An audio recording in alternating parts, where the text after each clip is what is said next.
A través de la Biblia, un análisis de la Biblia libro por libro que le ayudará a crecer espiritualmente. Estos estudios fueron diseñados por el Dr. J. Vernon McGee. Acompáñenos en este fascinante recorrido a través de la Biblia. La palabra de Dios. Bienvenidos a Través de la Biblia, el programa donde conocemos a Dios en su palabra. Soy su anfitrión, Heiel Ortiz. Hoy continúa nuestro estudio de la segunda carta de Timoteo. Si tienen sus Biblias, ábranlas o enciéndanlas en el capítulo 1, versículo 6. Antes de iniciar, tengo un correo que recibimos de Juan, un oyente chileno que actualmente vive en los Estados Unidos que quiero compartir. Juan nos escribe: Cuando tenía 16 años, conocí y acepté a mi Señor Jesucristo en mi país de origen, Chile. A los pocos meses, formé parte del Ejército de Chile. En el año 1981, ya casado y con hijas,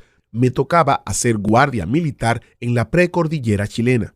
Una noche muy fría, alrededor de una fogata acompañado de un pequeño radiotransitor a baterías, comencé a buscar en AM algo para escuchar y encontré el programa del Dr. McGee y la incomparable voz del hermano Montoya. Fueron algunos minutos que inundaron mi soledad con la historia y comentarios de la Biblia. Desde ese día, añoraba ese encuentro cada vez y fue más y más edificante en mi vida espiritual. Pasado un tiempo les escribí y con mucho regocijo recibí mis folletos y libros para estudiar. Fueron mi más preciado tesoro hasta que emigré a los Estados Unidos. Luego acá, gracias a sus emails, he seguido teniendo noticias de ustedes. Ahora tengo 62 años y les agradezco por todo este tiempo de bendiciones. Muchas gracias, Juan, por compartir con nosotros este hermoso testimonio y ver cómo la palabra de Dios llegó en el momento preciso a hacerte compañía y brindarte aliento hasta el día de hoy. Si usted quiere tener estos recursos que Juan habla en su correo, visite a través de la biblia.org/recursos, donde usted encontrará la gran variedad de recursos gratuitos que ofrecemos, incluyendo los correos electrónicos que mencionó Juan, que se envían cada mes con noticias del ministerio, artículos de interés, anuncios especiales y más. También encontrará los libritos, incluyendo el librito del 50 aniversario que estamos celebrando durante este año, titulado 50 años celebrando la fidelidad de Dios, que incluye historias, testimonios, fotos, todo relacionado con el ministerio y cómo Dios lo ha bendecido durante 50 años. Para llegar directamente a la página del librito, visite a través de la biblia.org/50. A través de la biblia.org/50, 50 es el número. Iniciamos este tiempo en oración. Padre Celestial, te damos gracias porque podemos estudiar tu palabra y tu palabra llega en el momento que más lo necesitamos. Te pedimos que hables a la mente y corazón de tantas personas que están escuchando hoy para que podamos aprender más de ti. En el nombre de Jesús te lo pedimos. Amén. Retornamos hoy, amigo oyente, a nuestro estudio en la segunda epístola del apóstol Pablo a Timoteo, y estamos en el primer capítulo. En nuestro programa anterior leímos hasta el versículo 6, y aunque deseamos avanzar hoy con el versículo 7, quisiéramos volver por un poquito de tiempo a considerar lo que se dice aquí en el versículo 6 en una forma breve, porque tenemos algo en mente en cuanto a esto. El versículo 6, pues, dice: Por lo cual te aconsejo que avives el fuego del don de Dios que está en ti por la imposición de mis manos. Ya hemos hablado en cuanto a lo que significa imponer las manos. Esto indica que Timoteo era compañero de trabajo del apóstol Pablo. Y somos de la opinión que el manto del apóstol Pablo, podemos decir, cayó sobre Timoteo. Creemos que esa es la intención de Pablo. Este joven era un amigo muy íntimo de Pablo, y cuando Pablo se encontraba en la cárcel en Roma, dijo, refiriéndose a Timoteo: no he encontrado otro como él. Es decir, aquí el apóstol Pablo tenía a un hombre que podía llevar a cabo sus enseñanzas y predicación. Por tanto, él hizo de Timoteo, mediante la imposición de las manos, su compañero. Juntos estamos en esto, estamos unidos en esta predicación. Cómo me gustaría poder imponer mis manos en muchos de ustedes, que son nuestros compañeros en este ministerio, porque creemos que usted, amigo oyente, también puede ser compañero en la predicación de la palabra de Dios. Ahora notemos lo que el apóstol Pablo dice aquí. Por lo cual te aconsejo que avives el fuego del don de Dios que está en ti. Este joven tenía un don y Pablo le dice que trate de avivarlo. ¿Qué le indica eso a usted, amigo oyente? No deseamos reflejar ninguna duda en cuanto a este joven Timoteo, porque creemos que él era una persona maravillosa, pero quizá el apóstol Pablo podría tener alguna duda.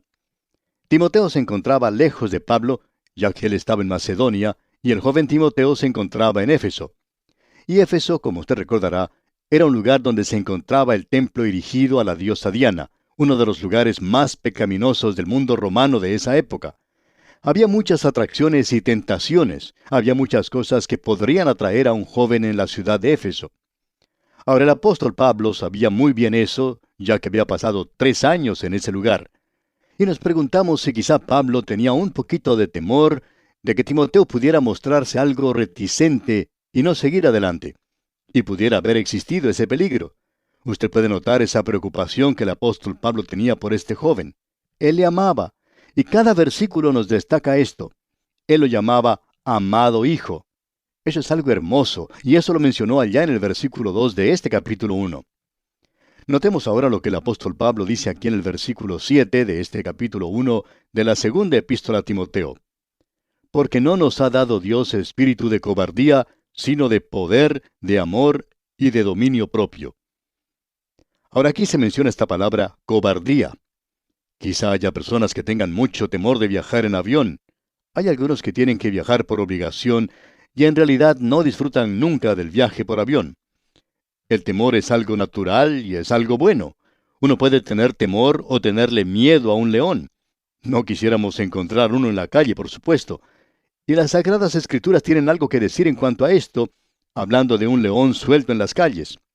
Pues bien, si anda algún león suelto por las calles, yo buscaré un lugar muy seguro para esconderme de ese león. Tengo temor al león, y eso es algo normal para el ser humano, el tener temor. Y hay muchos de nosotros que por alguna razón tenemos temor de volar, temor de las alturas, y es algo que uno trata de vencer y ora en cuanto a esto. Ahora el apóstol Pablo dice aquí en el versículo 7, porque no nos ha dado Dios espíritu de cobardía, sino de poder, de amor y de dominio propio. Este dominio propio nos habla de disciplina. Es decir, que Dios no quiere que la derrota sea parte normal de la vida del creyente.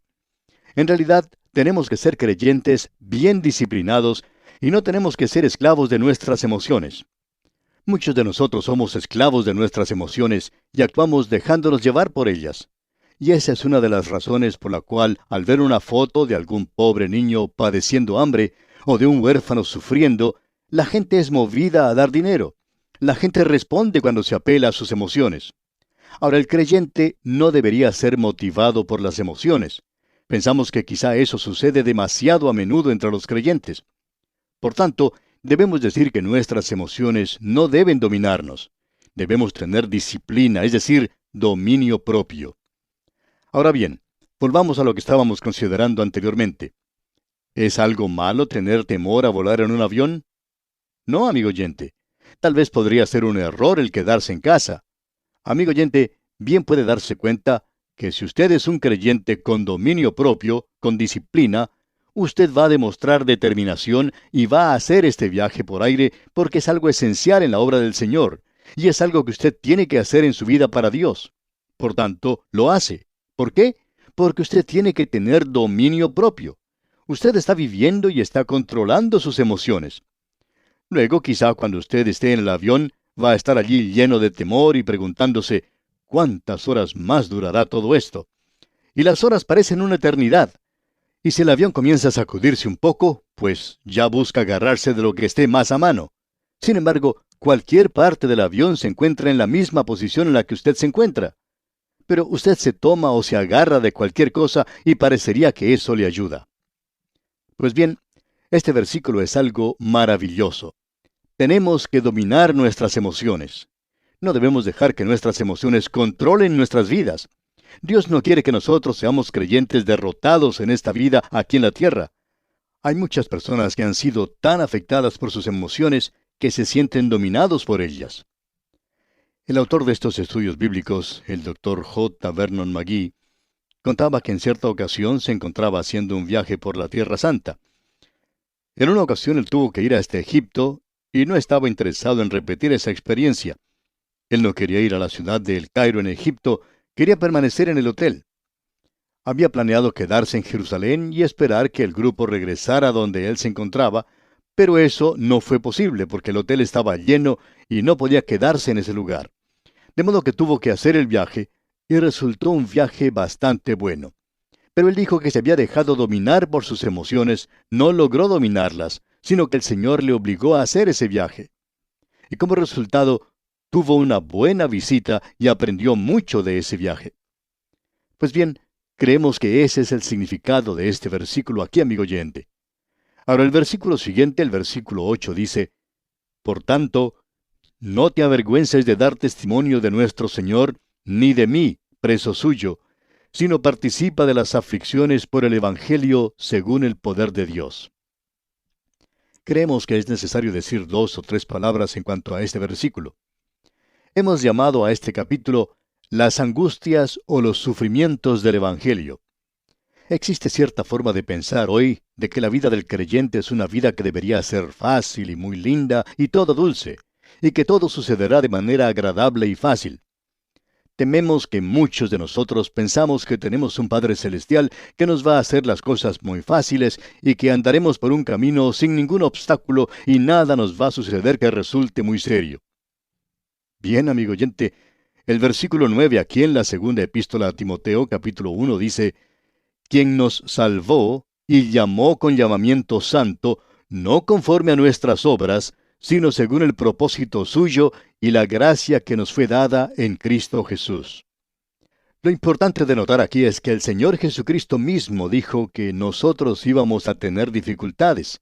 Él dijo en el Evangelio de Juan, capítulo 6, versículo 33, En el mundo tendréis aflicción. El creyente no pasará a través de la gran tribulación, pero usted y yo, amigo oyente, vamos a tener pequeñas tribulaciones aquí. Vamos a tener problemas en nuestras vidas. Y si tratamos de evitarlos, es porque pensamos que lo podemos hacer porque somos creyentes. En cierta ocasión un abogado contó en cuanto a algunas cláusulas que se encontraban en los testamentos de la gente. Y aquí tenemos una de ellas. A mi hijo le dejo el placer de ganarse la vida. Por 25 años él pensó que el placer era mío, pero estaba equivocado. Hay muchas personas que piensan de esta misma manera en cuanto a nuestro Padre Celestial. Eso quiere decir que todo va a ser bien fácil. Amigo oyente, la vida del creyente no es esa clase de vida. Samuel Rutherford dijo lo siguiente: Si nosotros no fuéramos extranjeros en esta tierra, los sabuesos de este mundo no nos estarían ladrando. Hay algo que no anda bien si usted llega a ser demasiado popular como creyente. Hay muchas personas que opinan que la vida del creyente es algo muy fácil, donde no hay nada que hacer sino divertirse. Y hay gente que piensa así. Amigo oyente, eso no es cierto. Ahora, en la última parte del versículo 8 de esta segunda epístola a Timoteo capítulo 1 leemos: Participa de las aflicciones por el Evangelio según el poder de Dios.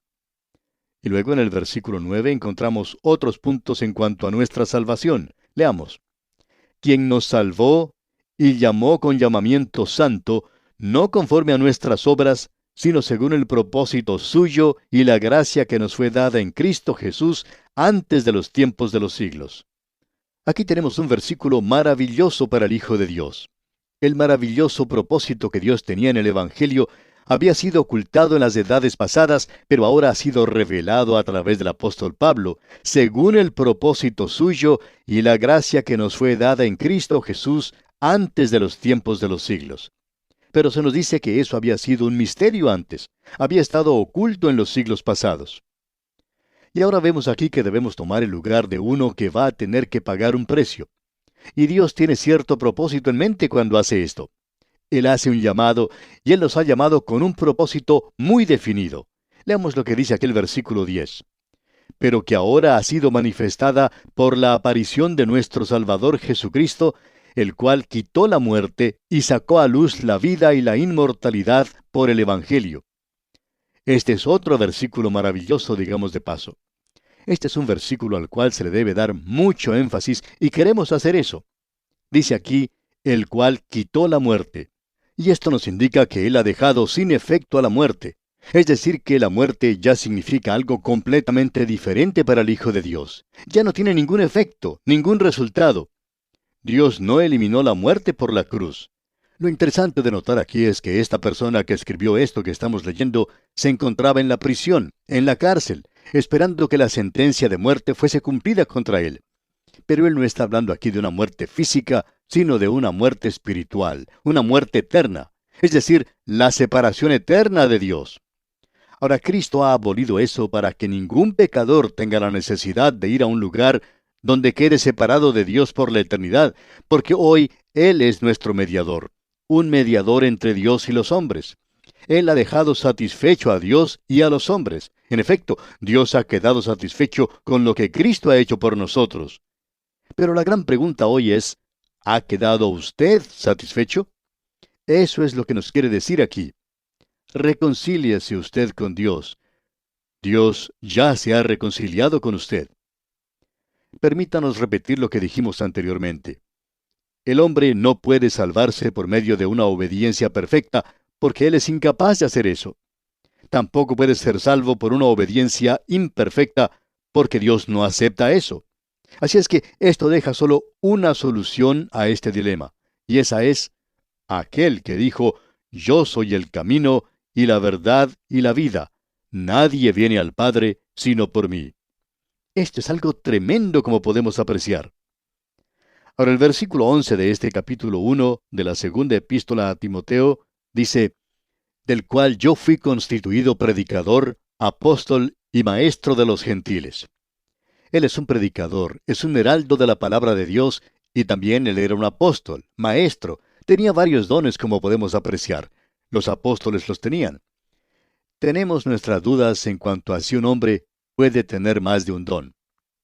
El Dr. Schaeffer mencionó en cierta ocasión que él nunca se había encontrado con alguna persona que pensara que tenía más de un don y nunca ha sabido de alguien que tuviera dos dones. Uno puede encontrarse con predicadores que piensan que pueden cantar y según nuestra experiencia, ellos no pueden cantar o no pueden predicar. Si no era una cosa, era la otra. No creemos que el Señor permita dos dones porque es muy difícil el poder utilizar ambos. Ahora notemos lo que dice la primera parte del versículo 12 del capítulo 1 de esta segunda epístola a Timoteo. Por lo cual, asimismo padezco esto. El apóstol Pablo se encuentra en la cárcel, recordemos eso. Él ha sido condenado a muerte. Pero no me avergüenzo. Y eso es importante de notar de nuestra parte. El apóstol Pablo está diciendo, yo no me avergüenzo. Estas palabras ya habían sido mencionadas por él en su carta a los romanos. No me avergüenzo del Evangelio, dice allí. Y el apóstol Pablo urge a Timoteo a que él tampoco se avergüence, ya que leímos en el versículo 8, por tanto, no te avergüences de dar testimonio de nuestro Señor. Hay algunos creyentes que a veces no quieren ser testigos. Muchos de nosotros tenemos dificultades para hablar en ciertas ocasiones, pero eso no debería ser así. Y luego dice aquí en el versículo 12, por lo cual asimismo padezco esto, pero no me avergüenzo, porque yo sé a quién he creído, y estoy seguro que es poderoso para guardar mi depósito para aquel día. Él ha hecho un depósito conmigo, y eso es lo que hace de él un deudor para con todo el mundo. Usted y yo somos deudores hoy. Escuchamos a algunos creyentes decir, yo pago mis deudas honradamente. Usted y yo no hemos pagado nuestras deudas honradamente hasta cuando cada persona en la tierra haya oído el Evangelio. Ahora el apóstol Pablo dice, estoy seguro que es poderoso para guardar. Y este es un gran consuelo para nosotros en el día de hoy, amigo oyente, el estar en sus manos. Luego nos dice en el versículo 13, retén la forma de las sanas palabras que de mí oíste en la fe y amor que es en Cristo Jesús. Insistimos en que las palabras de las Sagradas Escrituras son inspiradas. Creemos en la inspiración total, completa de la palabra de Dios, y no creemos que ningún otro punto de vista puede ser satisfactorio si no satisface las Escrituras. Vamos a tener la ocasión de hablar de esto más adelante en estas epístolas. Ahora los versículos 13 y 14 dicen, retén la forma de las sanas palabras que de mí oíste en la fe y amor que es en Cristo Jesús. Guarda el buen depósito por el Espíritu Santo que mora en nosotros. Es importante notar que la vida del creyente se vive solo en el poder del Espíritu Santo, porque de eso el apóstol Pablo habla en el versículo 7 de este mismo capítulo 1 de su segunda epístola a Timoteo, cuando dice, porque no nos ha dado Dios espíritu de cobardía, sino de poder, de amor y de dominio propio. Todos esos son frutos del Espíritu de Dios. Y ahora en el versículo 15 leemos, ya sabes esto, que me abandonaron todos los que están en Asia, de los cuales son Figelo y Hermógenes. El apóstol Pablo menciona por nombre a aquellos que no han sido fieles, y estos aparentemente no demostraron su fidelidad al ministerio. Es interesante notar que al comienzo de la primera epístola, él dice que algunos se habían apartado. Y aquí en esta segunda epístola a Timoteo, él dice, me abandonaron todos los que están en Asia. Algunos le habían abandonado antes. Ahora destacamos esto porque hay personas que han hecho mención de lo que se dice aquí. Y según nos parece, la apostasía no es lo que caracteriza los últimos días, pero sí vamos a verla. La hemos visto a través de la historia de la Iglesia. Cierto profesor decía que la historia de la Iglesia es la historia de la apostasía, o según sus propias palabras, la historia de las herejías. Bueno, eso ha sido muy cierto, y eso, creemos, es lo que el apóstol Pablo está tratando de decir aquí. Ahora, en el versículo 16 de este capítulo 1 de esta segunda epístola a Timoteo, dice el apóstol Pablo, tenga el Señor misericordia de la casa de Onesífero, porque muchas veces me confortó y no se avergonzó de mis cadenas. Aquí tenemos a un maravilloso santo de Dios, y a mí me hubiera gustado mucho ser Onesífero, pero no me hubiera gustado nada haber sido Hermógenes. Ahora en el versículo 17 leemos, sino que cuando estuvo en Roma, me buscó solícitamente y me halló. ¿No es algo hermoso esto, amigo oyente? ¿No le parece algo bello? El apóstol Pablo se encuentra en la cárcel y este hombre que quizás se encontraba en la ciudad por algunos asuntos de negocios va a buscar a Pablo. Probablemente el apóstol Pablo le había guiado a él al Señor, y uno no puede aborrecer o despreciar a aquel que le ha llevado a uno a los pies del Señor. Es decir, si eso ha sucedido genuinamente. Y en el versículo final de este capítulo 1 de la segunda epístola a Timoteo, dice el apóstol Pablo en el versículo 18, concédale el Señor que halle misericordia acerca del Señor en aquel día, y cuánto nos ayudó en Éfeso, tú lo sabes mejor. Nos imaginamos que él vivía en Éfeso y que hizo ese viaje a Roma. Y uno puede darse cuenta por medio de esta epístola que quizá había mucha gente que viajaba en el mundo romano en los días del apóstol Pablo. Y aquí nos detenemos por hoy porque nuestro tiempo ha terminado. En nuestro próximo estudio consideraremos el capítulo 2 de esta epístola. Y como lo hacemos siempre, le sugerimos leer todo el capítulo 2 para estar así mejor preparado y que pueda sacar el mayor provecho posible. Es nuestra oración que el Señor le bendiga en gran manera. Agradecemos que nos acompañara en el estudio de hoy. Le invitamos a que visite nuestro sitio en internet a través de la biblia.org. Ahí puede suscribirse para recibir las notas y bosquejos de lo que estamos estudiando y noticias del ministerio. También encontrará la variedad de libros y materiales gratuitos que tenemos para usted. El sitio es a través de la biblia.org. Todo lo que hacemos es posible gracias al Señor y a personas como usted que se unen a nosotros en la obra de llevar la palabra entera al mundo entero. A través de la Biblia es una producción de Radio Transmundial.